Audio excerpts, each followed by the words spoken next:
I always thought the animation was something that you simply had to see because nobody else at that time in the National Hockey League had done anything like this before. Join Kyle Carr, host of the Helmet2Helmet Show, and Chris Madsen, the original play-by-play voice of the Mighty Ducks, as they celebrate the 30th anniversary, rewatching the inaugural home opener in 1993. This is one of the most highly watched sports events in Southern California sports history. To be a part of that, I think, in addition to being the original TV voice of the franchise, nobody can take away the fact that I called the first game, I called the first goal, and a few days later after this, I would go on to call the first win. And you know what? Again, like I said before, I'm bursting with pride with that. Do you remember what you were feeling at this point? Well, by the way, in the lower left-hand corner is section 204, and my wife sat on the very first seat, row J of section 204, and I remember when we went into that first commercial, we came out of it, and I looked down to her, and I blew her a kiss, and she blew me a kiss, and it was the culmination of a lifelong dream. Well, I'm just blown away by how I can name each one of those guys that you just went down, and here we are 30 years later. But Ducks were on the power play. The interesting thing here, though, is the man who is going to score the eventual first goal is not on the ice at this point because that's Mark Ferner, number 3 at the point. And you have 2 left-handed shots at the point, and the Ducks' goal is going to come from a right-handed guy. But I want to tell you a little something about calling the first ever goal in Mighty Ducks history, because in preparation for the game, you've got 1,000,001 things on your mind. You have to memorize 2 20-man rosters, coaches, equipment managers, trainers, so on and so forth. So you have all that you have to memorize.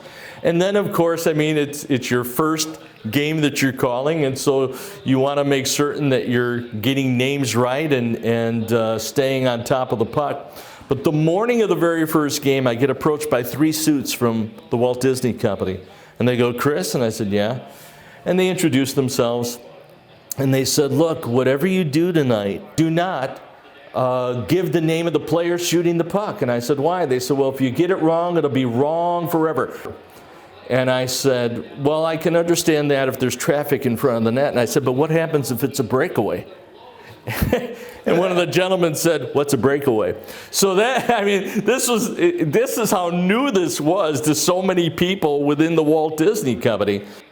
But, in retrospect, with so much traffic in front of the net, when you hear the call of the goal, you'll know why I called it the way that I did. And then I was able to circle back and identify properly, who had scored the goal. Here we go. Wide slap shot, save, aim, rebound, bouncing puck shot, they score! They score! Silence. I was told to say they score, silence. It would appear as though that man, Sean Hill, will have his name forever etched in the memory of those on hand, those watching, as he records the first ever NHL regular season goal in the history of the Mighty Ducks of Anaheim. They got that Sean Hill to us in record time on an intercom, and that allowed me, after Hayward was done with his commentary, to circle back and identify the goal scorer. And of course, the little tap on the shoulder from Tinkerbell, we took a little bit of heat for that, but you know what? It was a bit of Disney magic, and we were trying to appeal to everybody at that time. And I got to tell you, I thought it was just a fun little touch, and I could actually see, looking back at that play now, why they wanted me to call it the way that I called it, because there was so much traffic out front. All it would have taken would have been an errant stick or whatever to touch the puck en route. It was going to take more than that hit to get Guy Hebert to take himself out of that game. And that's where I get back to the gamer in him. And I think that to a man on the bench, no matter what the scoreboard of the Jumbotron was saying about the game, to look over, see your goaltender who's getting peppered all night long, then take punishment, get up and say, all right, guys, let's get ready for the next face-off. I mean, that's the kind of winning will that you have to have in order to build upon. And I think that the entire goaltending corps, to their credit, Aber, Stalenkov, Tugnut, just the right guys for the right time and the right team. So Semenoff drives to the net, pass down low, Troy Loney, bing, bang, boom. Troy was an excellent choice to be captain of the franchise. He had come over from the Pittsburgh Penguins, you know, who had a winning tradition. And he was another one of those guys. I'll tell you, he parked himself in front of the net many, many times, took the punishment, and I think everybody in the roster really, really respected him. And then we come up to an exchange here behind the play, and you know the entertainment aspect of the game. Grimson and Probert, game's pretty much out of reach, but they're probably saying, hey, look, we got to put on a show for the fans. I give Stu a lot of credit here because he is throwing bombs with by far the most notorious puncher in the National Hockey League.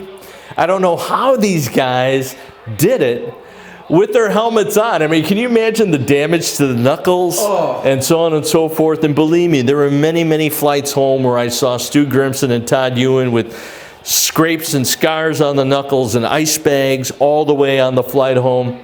And I want to thank you, you know, for doing this, because I have not gone back and watched this full game probably in over 20 years. In over 20 years. So I thank you for taking me on a wonderful trip down a marvelous memory lane, because it really, really, really does tug at the heartstrings. It means a lot to me.